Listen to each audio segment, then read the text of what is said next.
أعوذ بالله من الشيطان الرجيم. بسم الله الرحمن الرحيم.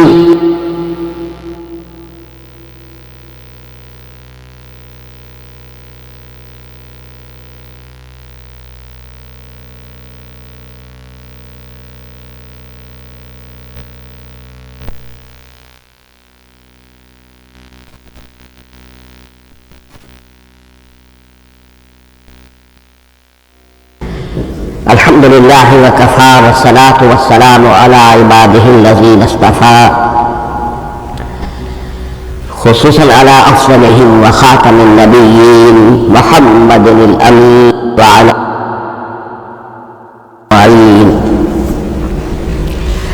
أما بعد فأعوذ بالله من الشيطان الرجيم. بسم الله الرحمن الرحيم.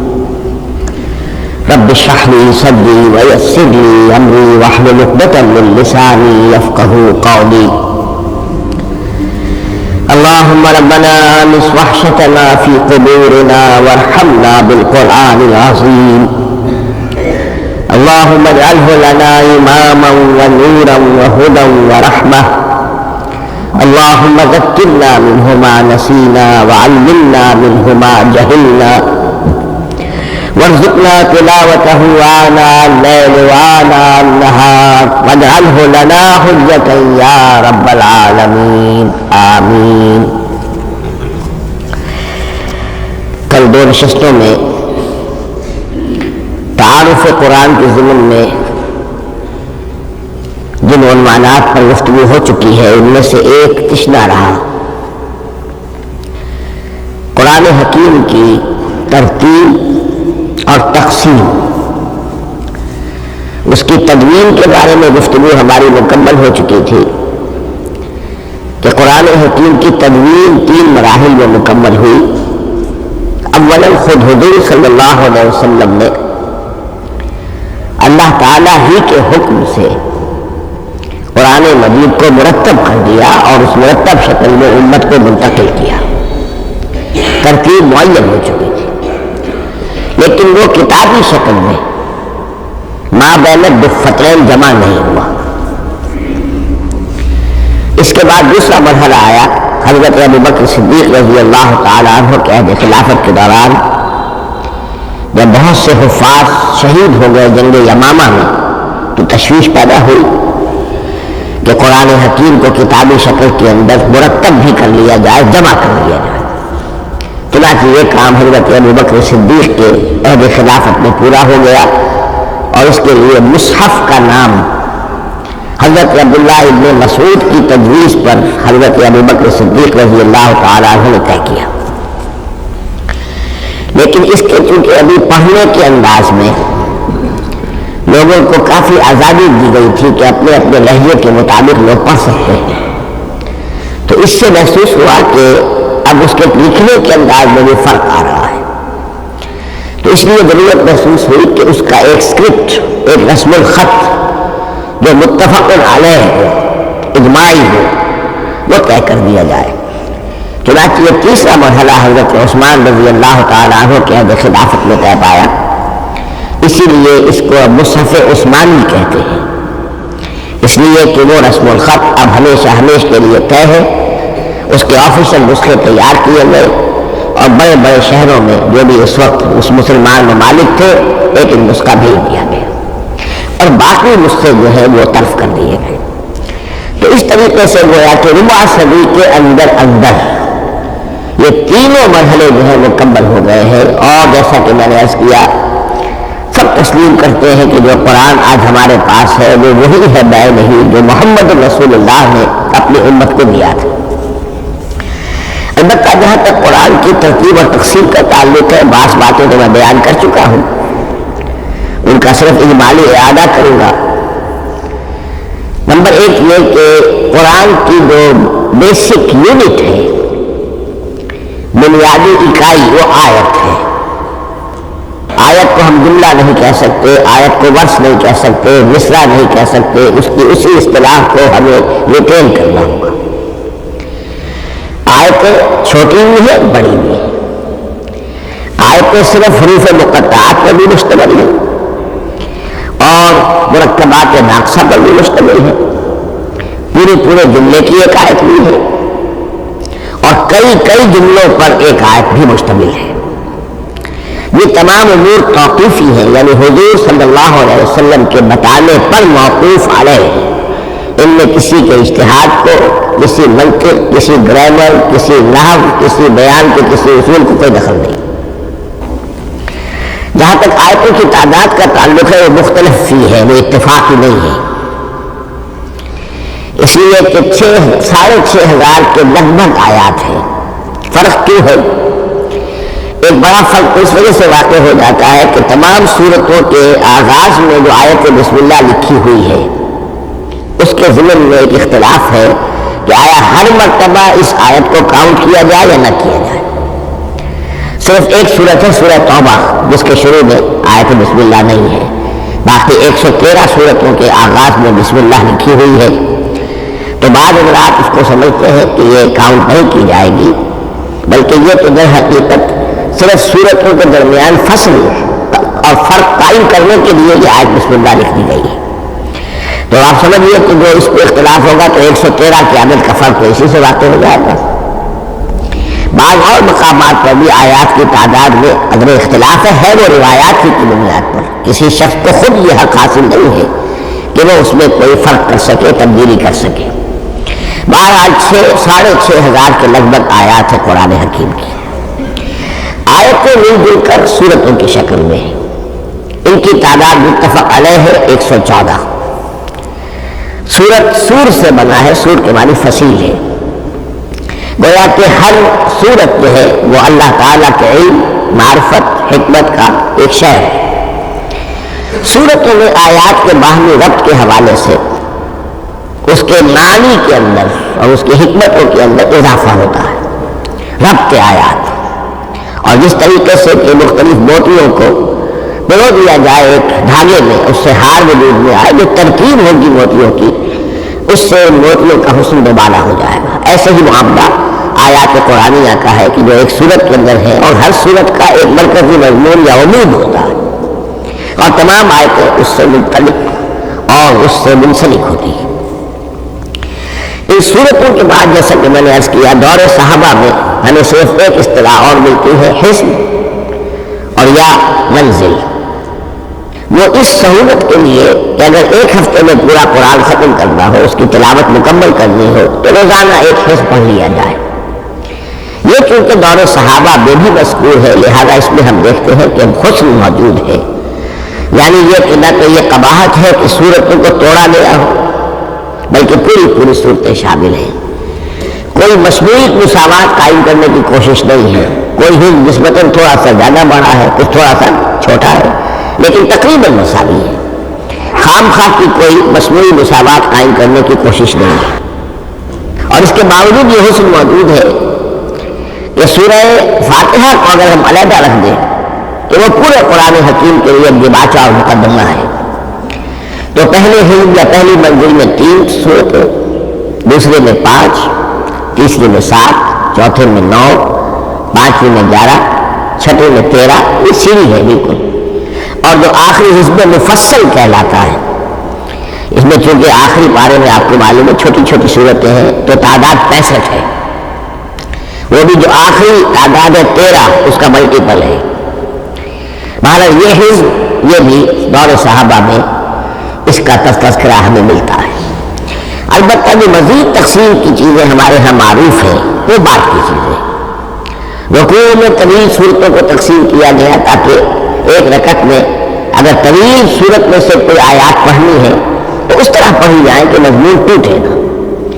یہ حجاج بن یوسف کے زمانے میں یہ کام ہوا ہے اور بڑے غور و فکر سے ہوا، واقعتاً محسوس ہوتا ہے کہ معنوی جو ربط اور تعلق ہے اس کو مضمون رکھا گیا ہے۔ لیکن جو دوسری تقسیم ہمارے ہاں معروف ہو گئی ہے وہ پاروں کی ہے۔ اول تو یہ معلوم نہیں کہ یہ تقسیم کب ہوئی، مجہول الزمان ہے یہ۔ نمبر 2 یہ کہ اس میں یہ زیادتی بھی نظر آتی ہے کہ سورتوں کی فصیلیں توڑ دی گئی ہیں۔ گویا کہ ایک مصنوعی مساوات قائم کرنے کے لیے کہ 30 دن میں اگر قرآن مجید ختم کرنا ہو، ہر مہینے میں ایک ختم قرآن کوئی شخص کرنا چاہے تو روزانہ ایک پارہ پڑھ کر، لیکن یہ کہ اس میں وہ حسن موجود نہیں ہے، بلکہ یہ قباحت موجود ہے کہ صورت کاٹ دی گئی۔ اس کے بعد اب جو بات مجھے عرض کرنی تھی وہ یہ ہے کہ زیادہ عرصہ نہیں گزرا کہ قرآن حکیم کی ترتیب اور تقسیم کے ضمن میں ایک اور حقیقت سامنے آئی ہے، اور یہ حقیقت یہ ہے کہ قرآن حکیم کی صورتوں کے گروپس ہیں۔ اب یہ چونکہ بالکل ماضی قریب کا معاملہ ہے، اس سے پہلے یہ ذکر موجود نہیں تھا۔ اول تو یہ بات بھی مان لیجیے کہ قرآن مجید میں ترتیب اور نظم، اس کے بارے میں ہمارے اسلاف نے نہ کوئی زیادہ محنت کی اور نہ انہوں نے سمجھا کہ اس میں کوئی خاص ربط ہونا ضروری ہے۔ لیکن یہ کہ عہد حاضر میں مولانا حمید الدین فراہی رحمۃ اللہ علیہ ہندوستان میں ایک ایسے عالم پیدا ہوئے کہ جنہوں نے نظم قرآن کو اپنا خاص موضوع بنایا کہ جو آیات باہم جوڑی گئی ہیں تو آخر کوئی حکمت ہے، صورتوں میں جو ربط قائم کیا گیا ہے یقیناً حکمت پر مبنی ہے، ورنہ سب سے سیدھی ترتیب تو جیسا کہ میں نے کل عرض کیا تھا یہ ہوتی ترتیب نزولی سے قرآن کو مرتب کر دیا جاتا۔ لیکن یہ کہ صورتیں آپ کو معلوم ہے طویل صورتوں میں ایسا بھی ہے کہ وہ ایک وقت میں نازل نہیں ہوئی، بلکہ متعدد اوقات میں۔ سورہ بقرہ جو ہے وہ تقریباً 2 سال میں اس کی جو تنزیل ہے وہ مکمل ہوئی۔ تو پھر کچھ آیتوں کو جوڑنا، کس کو کہاں رکھنا ہے، کس کو کہاں رکھنا ہے، تو یہ حضور صلی اللہ علیہ وسلم نے خود کیا ہے، اللہ تعالیٰ کے حکم سے کیا ہے، تو یہ چیزیں حکمت سے خالی تو نہیں ہو سکتی۔ تو انہوں نے اس کو خاص اپنا موضوع بنایا اور ان کے سامنے بعض حقائق آئے ہیں، وہ حقائق ہیں جو اب میں آپ کے سامنے بیان کر رہا ہوں۔ اس میں ایک اشکال ہو سکتا ہے، اسے میں چاہتا ہوں کہ پہلے دفع کر دوں کہ یہ چیز اگر ہمارے اسلاف کے نظر میں نہیں آئی اور ان کی توجہ ادھر نہیں ہوئی تو یہ تو گویا کہ ایک بڑی مشکوک سی بات ہوگی۔ قرآن مجید کے علم کے ضمن میں گویا کہ متقدمین کے فہم پر ہمیں کچھ تان کرنا ہوگا، لیکن یہ بات درست نہیں ہے۔ قرآن مجید ایک ایسی کتاب ہے جس کے بارے میں خود حضور نے جو فرمایا لا تنقضی عجائبہ، اس قرآن کے عجائب کبھی ختم نہیں ہوئے، ولا یخلق عن کثرت الرد، بار بار کے پڑھنے سے اس پر کوئی پرانا پن، کوئی بوسیدگی تاری نہیں ہوگی، ولا یشبع منہ العلماء، اور کبھی اہل علم اس سے سیری محسوس نہیں کریں گے۔ تو قرآن مجید لا تنقضی عجائبہ، جیسے جیسے دنیا آگے بڑھ رہی ہے، تمدن آگے بڑھ رہا ہے، علم انسانی جو ہے مادی فزیکل سائنسز کا علم آگے بڑھ رہا ہے، قرآنی حقائق اور مبرہن ہو رہے ہیں اور واضح ہو رہے ہیں اور نکھر رہے ہیں۔ بہت سی باتیں ہمارے اسلاف کے علم میں نہیں آ سکتی تھی، اس لیے کہ ابھی انسانی معلومات کا دائرہ بہت ہی محدود تھا۔ ذوالقرنین کون تھے؟ اب چونکہ تاریخ مفسرین کے علم میں نہیں تھی تو سکندر اعظم کو سمجھا گیا کہ ذوالقرنین ہے، حالانکہ سکندر کی شخصیت اور ذوالقرنین کی وہ شخصیت جو قرآن میں بیان ہوئی ہے دونوں میں کوئی مناسبت ہے ہی نہیں۔ اسی طریقے کا معاملہ یہ کہ نظم قرآن کا ایک پہلو کہ جو ابھی پوری طریقے سے آشکارا نہیں ہوا تھا، یہ دور وہ ہے کہ جس میں اللہ کے فضل و کرم سے وہ بات بھی اب کھل کر سامنے آئی ہے، اور اس سے در حقیقت توثیق ہو رہی ہے حضور کے اس فرمان کی کہ لا تنقضی عجائبہ، اس کے عجائب کبھی ختم نہیں ہوگی۔ انسان محنت کرے گا، کوشش کرے گا، یہ ہیرو کی ایک ایسی کار ہے جس میں سے اور ہیرو نکلتے چلے جائیں گے۔ اس کے ضمن میں ایک بات تو میں نے آپ سے کل عرض کر دی تھی اور آج پھر بھی کہی ہے، سورتوں میں بھی ایک ربط ہے، آیات جو سورتوں کے اندر جوڑی گئی ہیں، پھر سورتیں اکثر و بیشتر جوڑوں کی شکل میں ہیں۔ اس کی کچھ مثالیں بھی کل میں نے آپ کو دی تھی۔ قرآن مجید کی ایک آیت مبارکہ ہے وَمِن كُلِّ شَيْءٍ خَلَقْنَا زَوْجَيْنِ لَعَلَّكُمْ تَعْقِلُونَ یا لَعَلَّكُمْ تَذَكَّرُونَ، یہ پوری طرح یاد نہیں ہے۔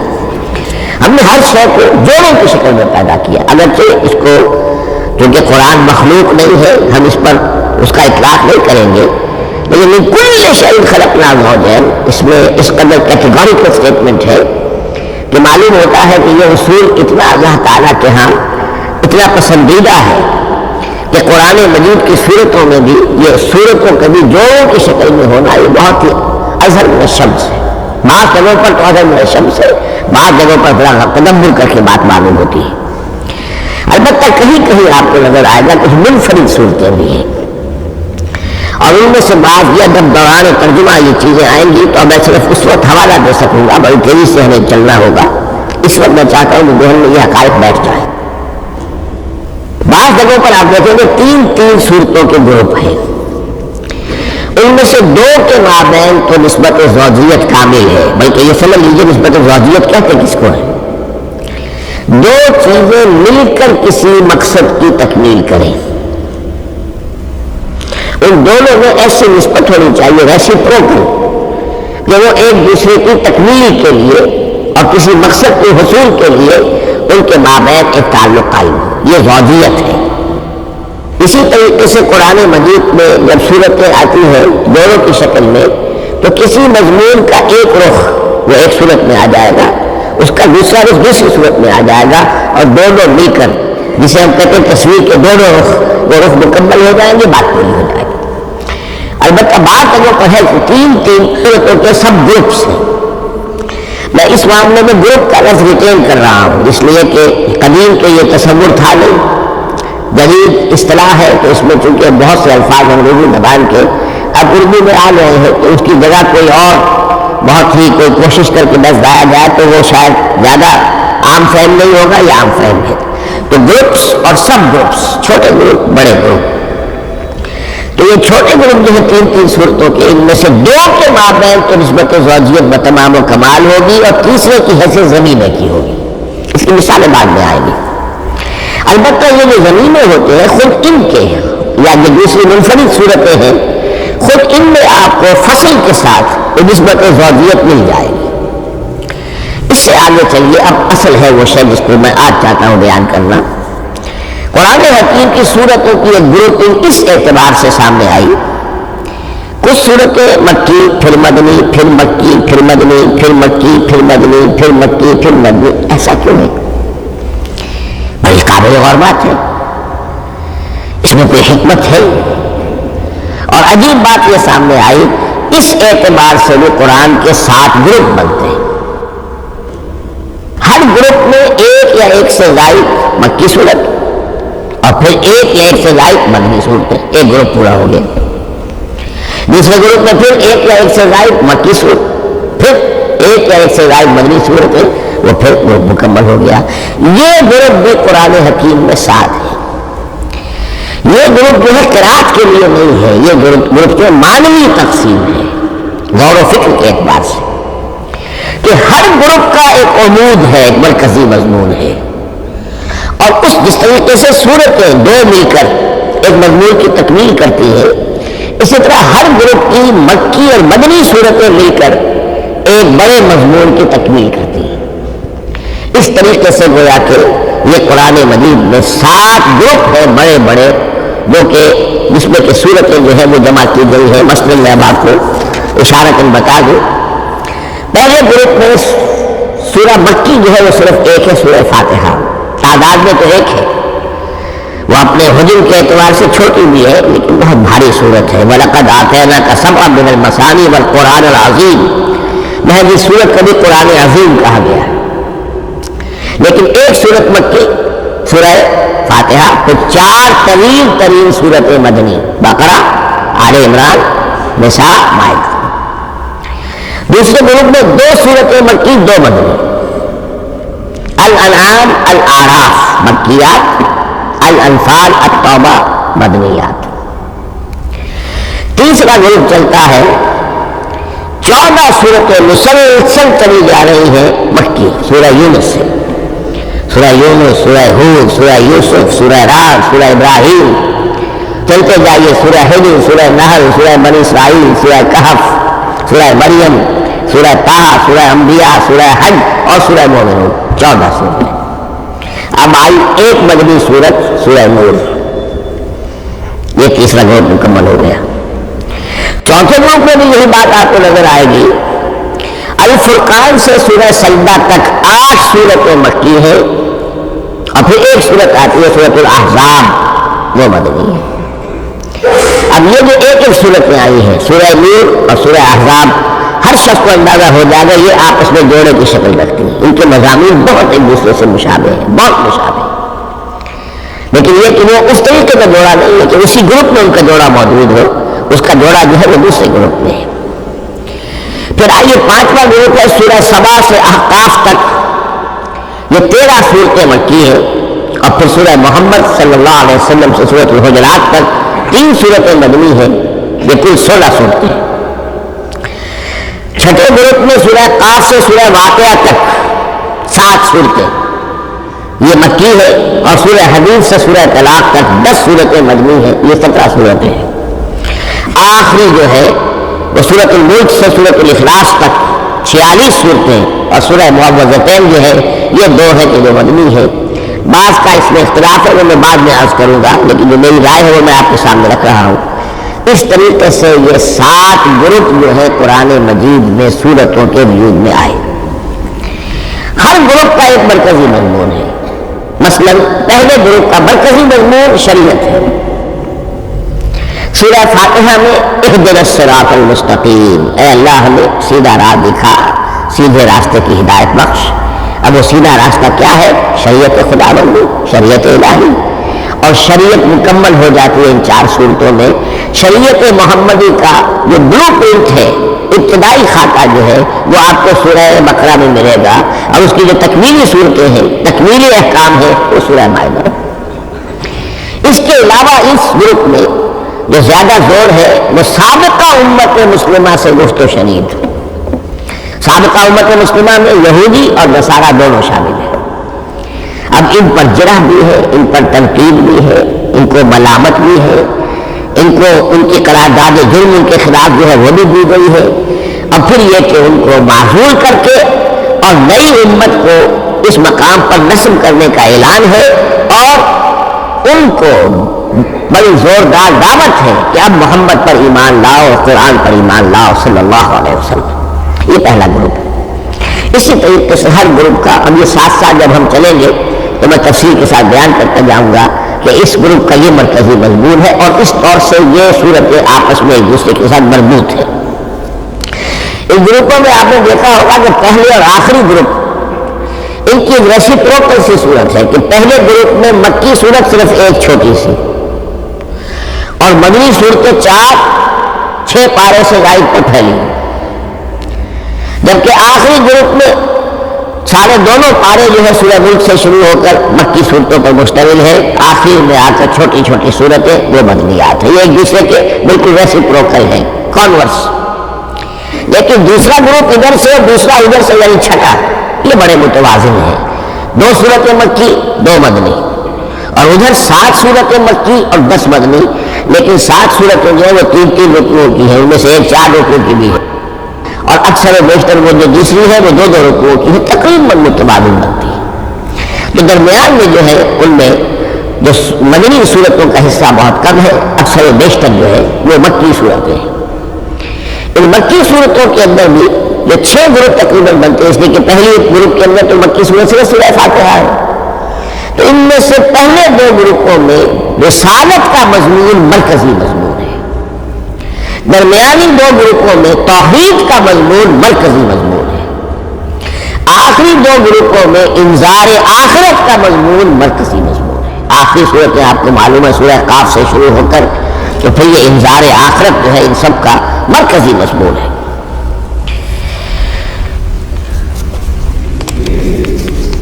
مدنی قرآن جو ہے یہ بھی آپ نوٹ کر لیجئے کہ کل قرآن کا 1/3 ہے تقریباً، اور اس 1/3 کا 2/3 پورا کا پورا پہلے گروپ میں آ گیا ہے۔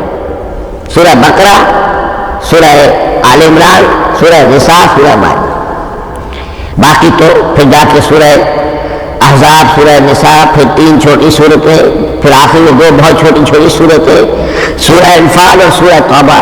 لیکن یہ کہ یہ 2/3 جو ہے مدنی قرآن کا حجم بالکل پہلے ہی اس گروپ کے اندر آ گیا ہے۔ اس کی بھی حکمت ہے، کیوں مدنی صورتوں کو پہلے رکھا گیا؟ میرے علم میں نہیں ہے کہ اس موضوع پر کسی شخص نے گفتگو کی ہو سوائے محمد مالمنیوک پکتھال کے۔ میرے علم کی حد تک ہو سکتا ہے کہ کسی اور مفسر نے، کسی محقق نے کوئی بات کہی ہو اس سے بھی زیادہ وزنی کہی ہو، لیکن میرے علم کی حد تک مالمنیوک پکتھال نے اپنے ترجمہ کیا ہے انگریزی میں، اس کے دیباچے میں اس موضوع پر گفتگو کی ہے، بڑی بہت ہی عمدہ بات کہی ہے۔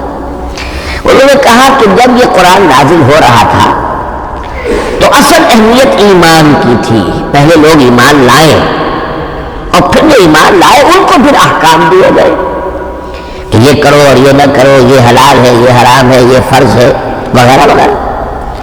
لیکن جب ایک امت وجود میں آ گئی، امت کے وجود میں آنے کے بعد اب نسلاً مسلمان پیدا ہو رہے ہیں، ان کے ہاں اب ضرورت پہلے اسلام کی ہے، چاہے بچہ چھوٹا ہی ہے پہلے اسے احکام سکھائے جائیں گے، بچہ چھوٹا ہی ہے نماز پڑھنی سکھائی جائے گی، بچہ چھوٹا ہی ہے روزہ رکھنا سکھایا جائے گا۔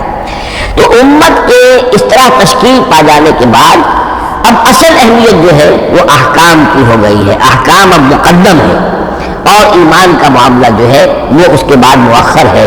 کوئی شخص بالغ ہوگا، ذہین ہوگا، فطین ہوگا، غور و فکر کی صلاحیت سے اگر اللہ تعالیٰ نے اسے بہرور کیا ہوگا پھر وہ حقیقت ایمان تک رسائی حاصل کرے گا، ورنہ یہ ہے کہ عام ایک مسلمان جو ہے اسے جہاں تک احکام کا تعلق ہے ان پر تو عمل کرنا ہی ہے۔ تو یہ بڑی میں سمجھتا ہوں کہ ذہانت پر مبنی بات ہے کہ جو محمد مارگدت پٹھال نے کہی ہے مجھے اس سے اتفاق ہے۔ اب آئیے اگلا معاملہ، اگلی بحث، اگلا موضوع، قرآن کا موضوع کیا ہے؟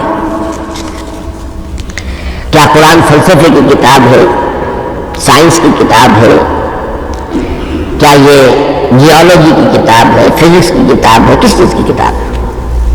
تو پہلی بات یہ سمجھیے، قرآن کا موضوع ہے انسان، لیکن انسان کی اناٹمی نہیں، انسان کی فزیولوجی نہیں، انسان کی اینتھروپولوجی نہیں، کچھ نہیں، انسان کی ہدایت۔ یہ ہدایت کا لفظ بنیادی ہے قرآن مجید کے لیے۔ چنانچہ دیکھیے ذرا نوٹ کر دیجیے، سورہ بقرہ کے شروع میں ہدی للمتقین، پھر اس کے وسط میں ہدی للناس، سورہ یونس میں فرمایا ہدی ورحمۃ للمؤمنین، سورہ لقمان میں فرمایا ہدی ورحمۃ للمحسنین، سورۃ البقرہ اور النحل میں فرمایا نمل میں ہدی وبشریٰ للمؤمنین، آل عمران میں وموعظۃ للمتقین، ہدی وموعظۃ للمتقین، پھر 3 مرتبہ الہدی هو الذي ارسل رسوله بالهدى ودين الحق ليظهره على الدين كله۔ الہدی، ہدن نکرہ ہے، الہدی معرفہ ہو گیا، یعنی ہدایت کاملہ، ہدایت تامہ، ہدایت ابدی۔ اسی طرح سورۃ النجم میں فرمایا وَلَقَدْ جَاءَهُم مِّن رَّبِّهِمُ الْهُدَىٰ، سورۃ الجن میں وَإِنَّا لَمَّا سَمِعْنَا الْهُدَىٰ آمَنَّا بِهِ، سورہ بنی اسرائیل میں وَمَا مَنَعَ النَّاسَ أَن يُؤْمِنُوا إِذْ جَاءَهُمُ الْهُدَىٰ، سورہ بنی اسرائیل میں بھی یہ الفاظ آئے، سورہ کہف میں بھی آئے۔ تو قرآن کا موضوع ہے ہدایت، اور اس کو اب ذہن میں رکھیے کہ انسان کے علم کے 2 گوشے ہیں۔ علم انسانی 2 حصوں میں منقسم ہے، ایک حصہ ہے فزیکل ورلڈ کا علم جو حواس کے ذریعے سے حاصل ہوتا ہے، مادی حقائق ان کا علم ہے۔ حواس خمسہ، ہمارا دیکھنا، سننا، سونگنا، چکھنا، چھونا، یہ تمام صلاحیتیں ہیں، ان سے کچھ معلومات حاصل ہوتی ہیں، اور عقل کا یہ کمپیوٹر ان کو پروسیس کرتا ہے، اس سے نتائج نکالتا ہے، نتائج نکال کے اسٹور کر لیتا ہے، پھر مزید کوئی معلومات حواس کے ذریعے سے حاصل ہوتی ہے، اب ان کو وہ پھر پروسیس کر کے جو سابق میموری اسٹورڈ ہے اس کے ساتھ ریکنسائل کر کے کوئی اور نتیجہ اخذ کرتا ہے۔ اس طرح رفتہ رفتہ رفتہ رفتہ انسان کا یہ علم بڑھتا چلا جا رہا ہے، اور ہم نہیں کہہ سکتے کہ ابھی اور کہاں تک جائے گا۔ آج سے چند سو سال پہلے بھی انسان تصور نہیں کر سکتا تھا کہ انسانی علم وہاں پہنچ جائے گا جہاں آج پہنچ چکا ہے۔ اس علم کا وحی سے کوئی تعلق نہیں، اس علم کا تعلق ہے علم اسماء سے، جو حضرت آدم میں ولیعت کر دیے گئے تھے بالکل شروع۔ سورہ بقرہ کا 4واں رکوع جو ہے اس کے شروع میں ذکر ہے وَعَلَّمَ آدَمَ الْأَسْمَاءَ كُلَّهَا، اللہ نے آدم کو تمام نام سکھا دی، اور اس کے آخر میں ذکر ہے جب آدم کو اور حوا کو حکم دیا گیا کہ اب زمین میں جا کر اور وہاں کا چارج سنبھالو، تو فرمایا وَإِمَّا يَأْتِيَنَّكُم مِّنِّي هُدًى فَمَن تَبِعَ هُدَايَ فَلَا خَوْفٌ عَلَيْهِمْ وَلَا هُمْ يَحْزَنُونَ۔ وہ علم ہدایت ہے، یہ دو چیزیں بالکل علیحدہ ہیں۔ علم اسماء در حقیقت یوں سمجھیے کہ جیسے آم کی گٹھلی میں پورا آم کا درخت ہوتا ہے، وہی تو گٹھلی ہے جو آپ زمین میں دباتے ہیں، پھر اگر پانی وہاں پڑتا ہے، زمین میں روئیدگی بھی ہے، وہ گٹھلی پھٹے گی، وہ جو اس میں سے دو پتے نکلیں گے، وہ پتے اوپر بڑھیں گے، درخت بنے گا۔ وہ پورا درخت جو ہے آم کی گٹھلی میں موجود تھا، صرف اسے پورا درخت بننے میں 2 سال 3 سال 4 سال لگیں گے، لیکن درخت موجود تھا، پوٹینشلی بالقوہ پورا درخت آم کی گٹھلی میں موجود تھا۔ ایکچولی بالفعل وہ آم کا درخت جو ہے کئی سال کے اندر وجود میں آیا۔ بعین ہی یہ معاملہ ہے، کل مادی حقائق کا کل علم حضرت آدم علیہ السلام کے وجود میں ودیعت کر دیا گیا پوٹینشلی۔ اب اس کی ایکسفولیشن ہو رہی ہے، وہ بڑھتا جا رہا ہے، برگ و بار لا رہا ہے، اور یہ علم جو ہے اس کا تعلق جیسا کہ میں نے عرض کیا آسمانی ہدایت سے نہیں ہے۔ اب یہ خودرو پودا ہے، بڑھتا چلا جا رہا ہے، اور کہاں تک پہنچے گا؟ علامہ اقبال نے صحیح تعبیر کی ہے، عروج آدم خاکی سے انجم سہمے جاتے ہیں کہ یہ ٹوٹا ہوا تارا مہ کامل نہ بن جائے۔ علامہ کی زندگی میں تو انسان نے چاند پر قدم نہیں رکھا تھا، لیکن یہ کہ اب تو چاند پر قدم رکھ کر انسان آ چکا۔ تو عروج آدم خاکی سے انجم سہمے جاتے ہیں کہ یہ ٹوٹا ہوا تارا مہ کامل نہ بن جائے۔ یہ ہے انسانی علم۔ اس انسانی علم کے ساتھ اگر وہ علم وہی علم ہدایت نہ ہو تو یہ علم جو ہے بجائے خیر کے شر بن جاتا ہے۔ آج وہ شیطانی قوت بن چکا ہے، وہ علم ہلاکت کا سامان بن چکا ہے، تباہی کا ذریعہ بن چکا ہے۔ لیکن اس کے ساتھ دوسری بات ضروری تھی جو کہ وحی کے ذریعے سے آنے والا علم تھا، فَإِمَّا يَأْتِيَنَّكُم مِّنِّي هُدًى فَمَن تَبِعَ هُدَايَ فَلَا خَوْفٌ عَلَيْهِمْ وَلَا هُمْ يَحْزَنُونَ۔ یہ علم الہدایت جو ہے یہ در حقیقت قرآن حکیم میں آ کر مکمل ہو گیا۔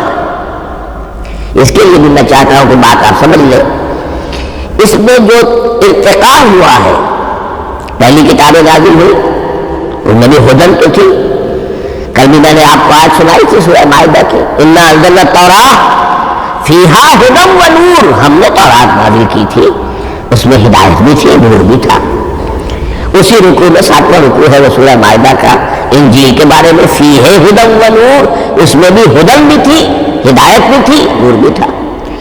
لیکن یہ ہدایت اور یہ نور درجہ بدرجہ ترقی کر رہا ہے، یہاں تک کہ کامل ہوا ہے، قرآن میں آ کر الہدا بن گیا ہے۔ اب یہ ہدن نہیں، الہدا، کامل ہدایت نامہ۔ اس کی وجہ کیا ہے؟ دیکھیے، ایک بچے کو اگر آپ تعلیم دینا چاہتے ہیں تو اس کی ذہنی سطح کو منوی رکھے بغیر تو نہیں دے سکتے۔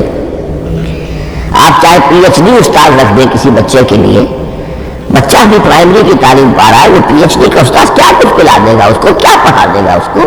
اس کی اپنی استعداد جو ہے ابھی اتنی کم ہے کہ اسی کی مناسبت سے اسے تعلیم دی جائے گی، رفتہ رفتہ وہ آگے بڑھے گا، یہاں تک کہ وہ اپنی پوری عقل کے اور شعور کی پوری شدت اور قوت کو پہنچ جائے گا، بلوغت کو پہنچ جائے گا۔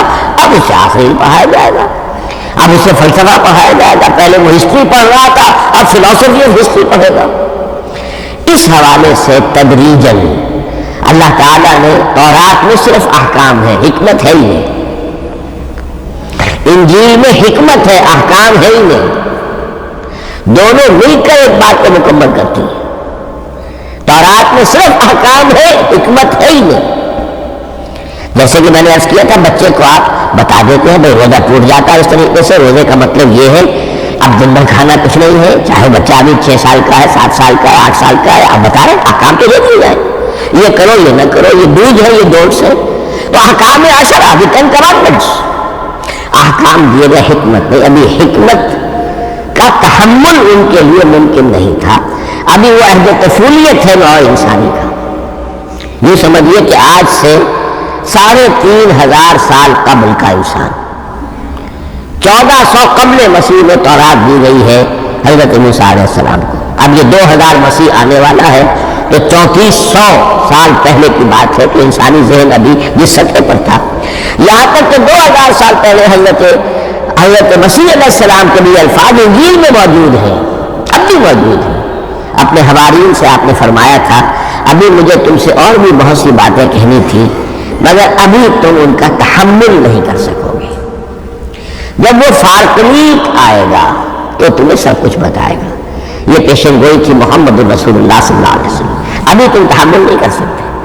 ابھی 600 برس اور چاہیے تمہاری ذہنی بلوغت کے لیے. تو الہدا مکمل ہوا ہے قرآن حکیم میں آ کر.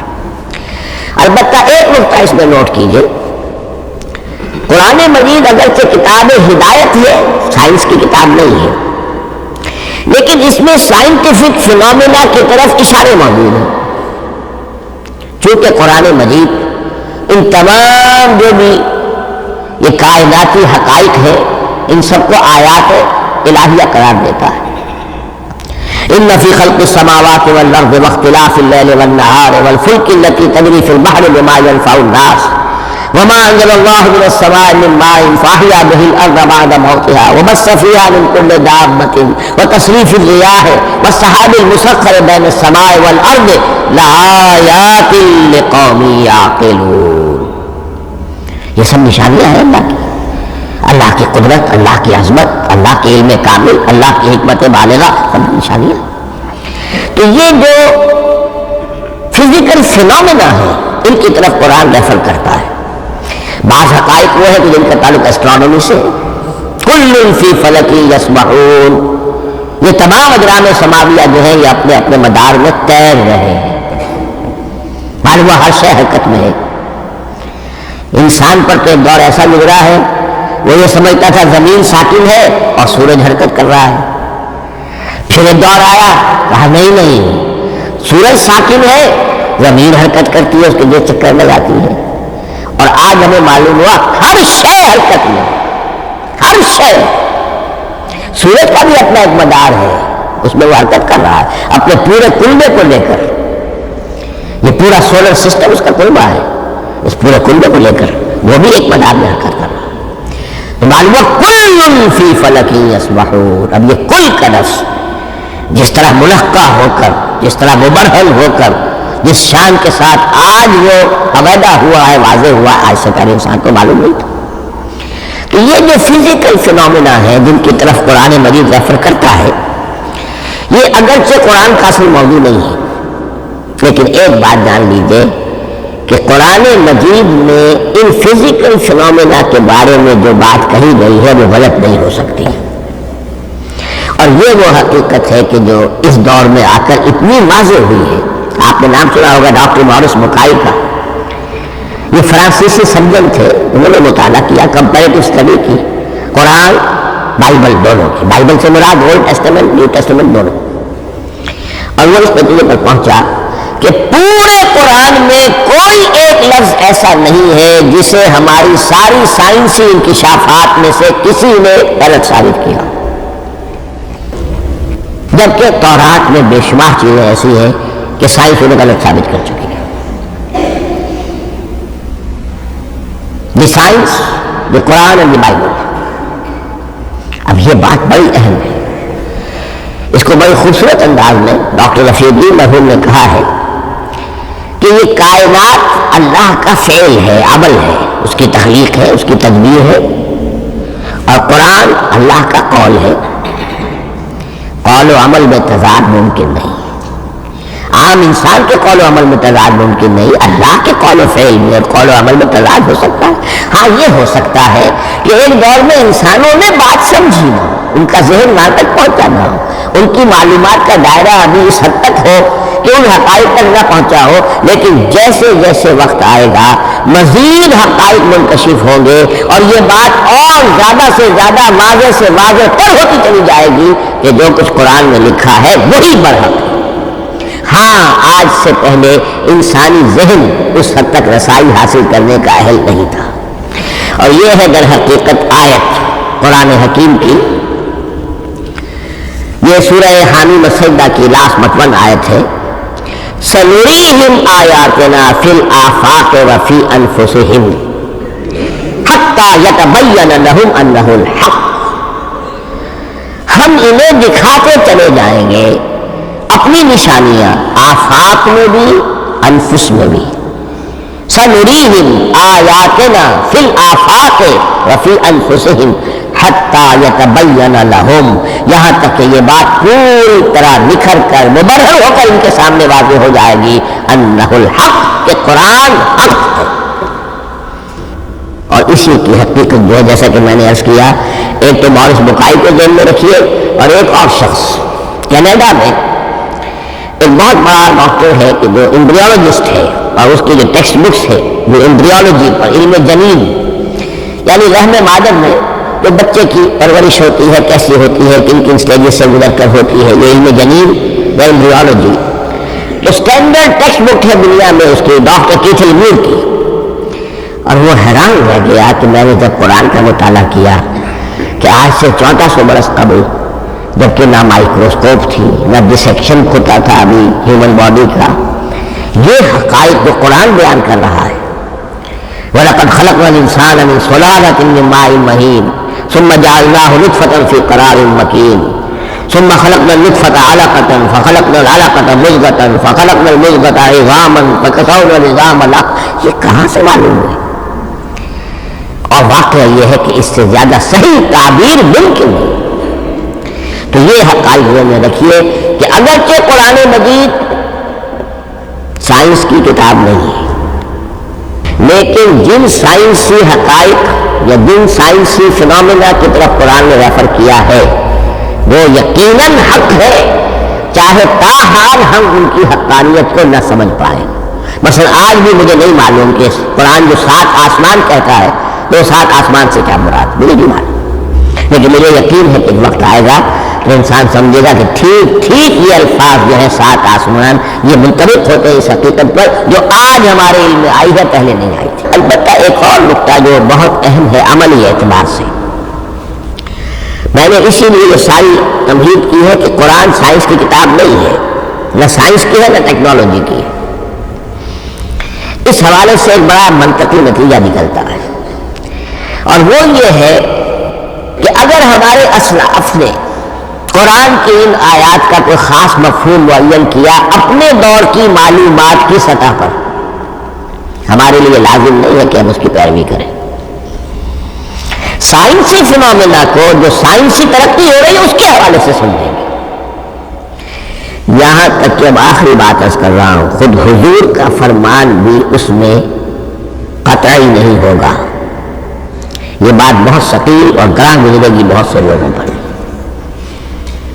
سائنس اور ٹیکنالوجی میں اگر حضور کی کوئی حدیث بھی سامنے آ جائے تو اس کو بھی ہم کوئی دلیل قطعی نہیں سمجھیں گے. اس کی وجہ کیا ہے؟ ایک واقعہ بہت اہم ہوا حضور کی زندگی میں. حضور جب ہجرت فرما کر تشریف لائے مدینہ منورہ تو آپ کو معلوم ہے کہ حضور کی پیدائش مکے کی، ساری زندگی آپ نے وہاں گزاری. وہ وادی غیر ذی زرع ہے، وہاں کوئی پیداوار، کوئی زراعت، کوئی کاشت ہوتی نہیں تھی. آپ کو کوئی تجربہ سرے سے نہیں تھا. ہاں تجارت کا تجربہ تھا، بھرپور تجارت کی تھی. یہاں آئے تو آپ نے دیکھا کھجوروں کے سلسلے میں انصار مدینہ تعبیر نخل وہ اس کا ایک اصطلاح ہے. کھجور ایک ایسا پودا ہے جس کا ایک فیمیل فلاور ہوتا ہے اور ایک میل علیحدہ. اب میل فلاور اور فیمیل فلاور ان دونوں کو قریب لے آئے تو اس سے اس بات کا زیادہ امکان ہو جاتا ہے فرٹیلائزیشن ہو اور پھل بنے اور زیادہ آپ کو پھل حاصل ہو، فصل زیادہ ہو. اگر وہ فاصلے پر رہیں گے تو ہو سکتا ہے کہ اس کا امکان کم ہو، تو ان کو قریب جوڑ دیتے تھے. حضور نے دیکھا تو آپ نے فرمایا کہ آپ لوگ ایسا نہ کریں تو کیا ہے، یعنی نیچر جو ہے، nature can take care of it self. آخر فطرت ہے، فطرت میں یہ ساری چیزیں بنائی ہے، آپ ایسا نہ کریں تو کیا ہے. صرف یہ کہا آپ نے، روکا نہیں. لیکن غالباً صحابہ کرام کے لیے رضوان اللہ تعالی علیہ مجمعین حضور کا اتنا کہنا بھی گویا کہ حکم کے دن. انہوں نے اس سال وہ کام نہیں کیا، فصل کم ہو گئی۔ اب وہ ڈرتے ڈرتے جھجکتے حضور کی خدمت میں آئے۔ حضور آپ نے فرمایا تھا ہم نے وہ نہیں کیا، تعبیر نخل اس سال نہیں کی ہم نے، فصل کم ہوئی ہے۔ آپ نے فرمایا انتم عالم بامور دنیاکم، اس کا ایک لفظ یاد کر لیجیے، انتم عالم بامور دنیاکم، اپنے یہ دنیاوی اور مادی معاملات میں تم زیادہ تجربے کار ہو، تم زیادہ حقائق سے واقف ہو۔ میں عالموں کا لفظی ترجمہ یہاں کرنا جو ہے اس کی ضرورت مجھے نہیں ہو رہی، تم زیادہ واقف ہو ان چیزوں سے، میں یہ چیزیں سکھانے نہیں آیا۔ آپ ٹیکنالوجی پڑھانے نہیں آئے تھے، آپ طب سکھانے نہیں آئے تھے، آپ کوئی اور سائنس پڑھانے نہیں آئے تھے، ورنہ تو ہم شکوہ کرتے کہ آپ نے ہمیں ایٹم بم بنانا کیوں نہیں سکھا دیا پہلے۔ یہ موضوع ہی نہیں ہے، قرآن کا موضوع معین ہونا چاہیے۔ قرآن کا موضوع انسان کی ہدایت، اس ہدایت کے لیے جس قدر اس کو ضرورت ہے علم کی کہ وہ جو یہ فزیکل فینومینا ہے ان کے حوالے سے بھی ہدایت حاصل کرے، اس حد تک ان کا تذکرہ ہے۔ لیکن یہ یقین اور ایمان ہونا چاہیے کہ قرآن مجید کے الفاظ میں جو شے مضمر ہے وہ کبھی غلط ثابت نہیں ہوگی۔ یہ ہو سکتا ہے کہ قرآن کی کسی آیت کا کوئی مفہوم ہمارے اسلاف نے 1000 برس پہلے یا 600 برس پہلے سمجھا ہو اور وہ مفہوم غلط ثابت ہو جائے، وہ ایک غلط بات ہوگی، لیکن قرآن مجید کا ٹیکسٹ جو ہے اس کے اندر کہیں ایسی بات نہیں آ سکتی۔ اب آئیے فہم قرآن کے اصول۔ ظاہر بات ہے کہ اس موضوع پر اصول تفسیر پر تو مجھے تفصیلی اس وقت گفتگو کرنے کا موقع تو نہیں ہے، البتہ یہ کہ 7 گنتی کر کے چیزیں نوٹ کر لیجئے کہ جس سے قرآن مجید کے فہم میں سہولت حاصل ہوگی۔ پہلی بات وہ جو کسی درجے میں پہلے بھی سامنے آ چکی ہے، قرآن کا اسلوب استدلال منطقی نہیں ہے، فطری ہے۔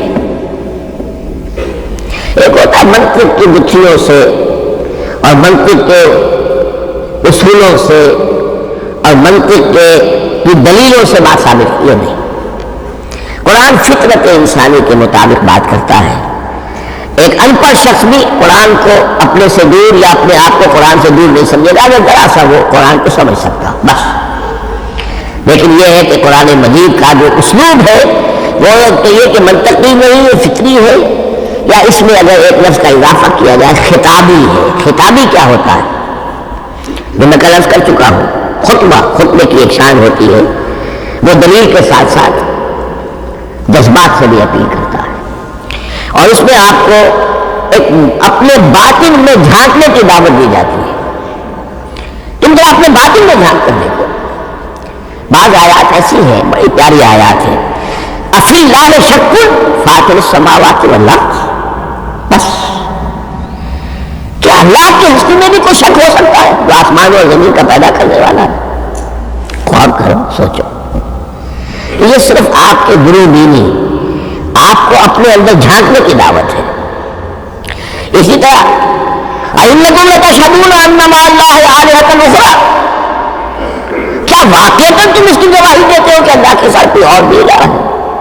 یہ گویا کہ کسی کے آنکھوں میں آنکھیں ڈال کر پیئرسنگ آئیز کے ساتھ کسی سے سوال کرنا، کیا واقعی؟ اور اس میں در حقیقت کون سی ہے پس منظر میں؟ یہ بنائے ہوئے ڈھکوسلے ہیں، تو خود تمہارا دل مطمئن نہیں ہے۔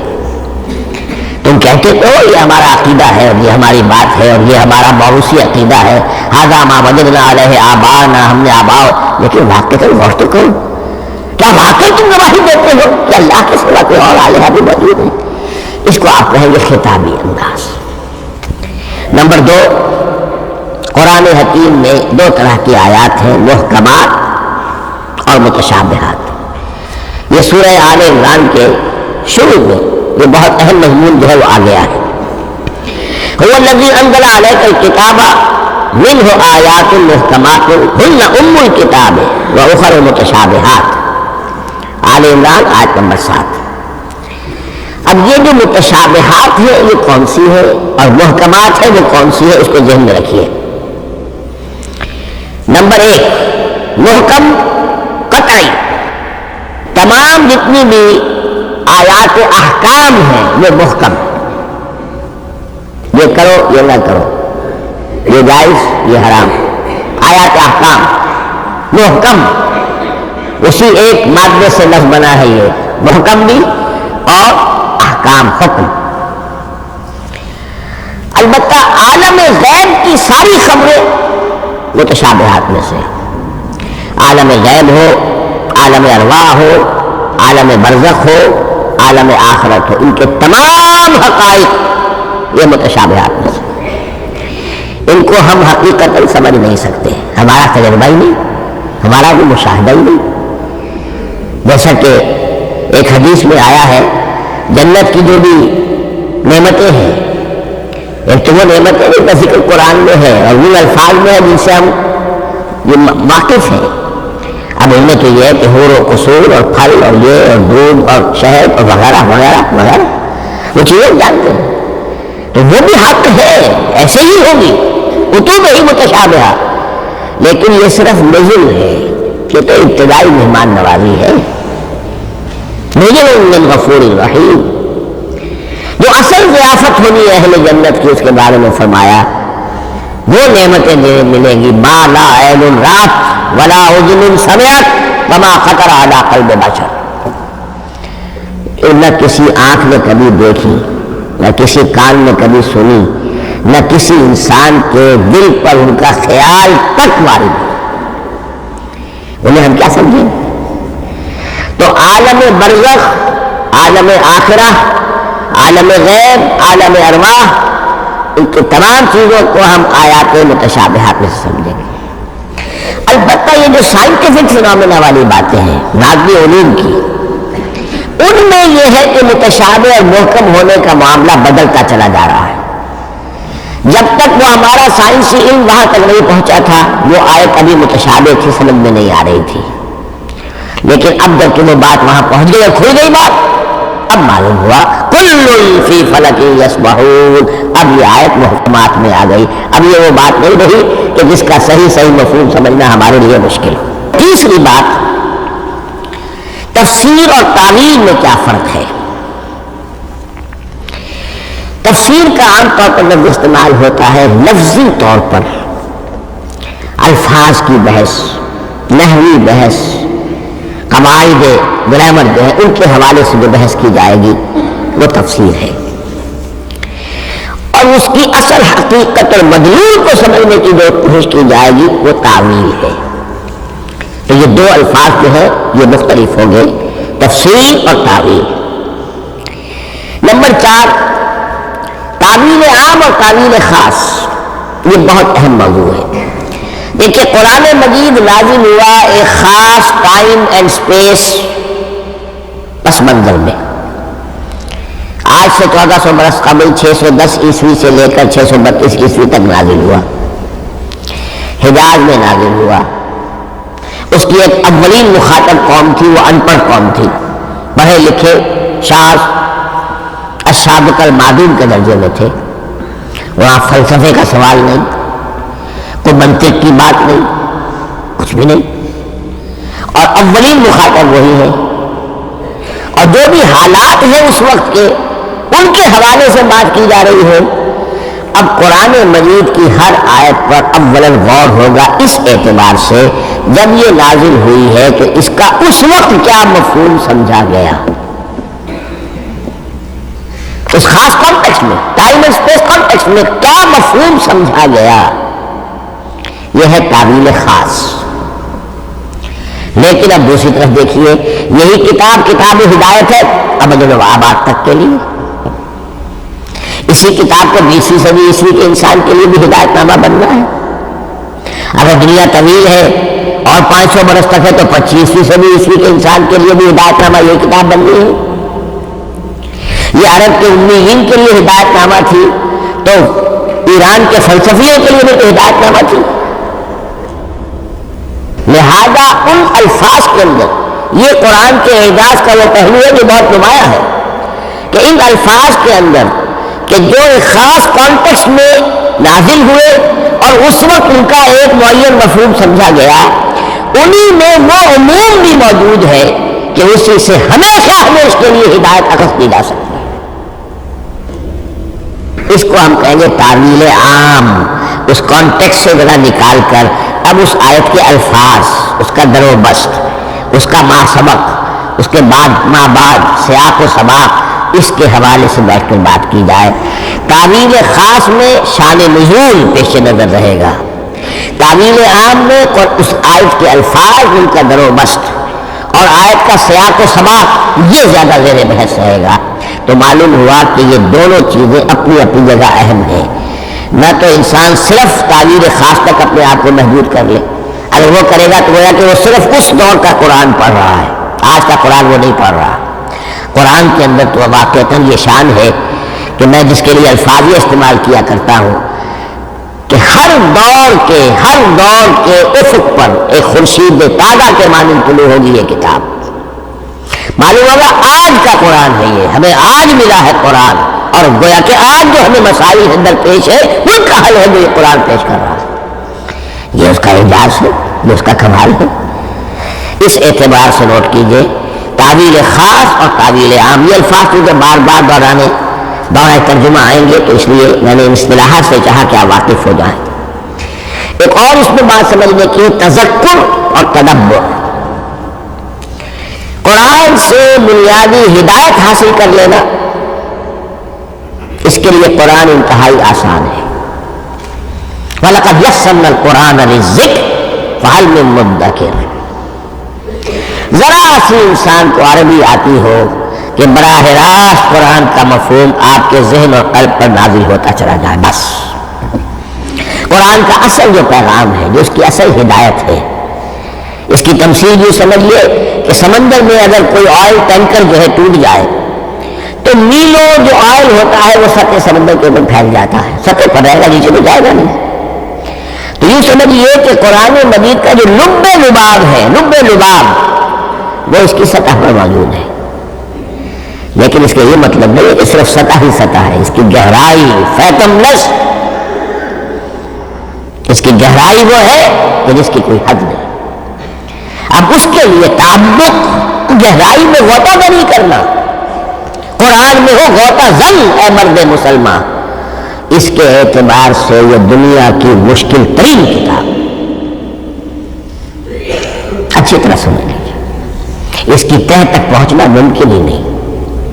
غلطی سے ہم کبھی کبھی کسی شخص کی مدح کرتے ہوئے کہہ دیتے ہیں فلاں شخص کو قرآن پر بڑا عبور حاصل ہے۔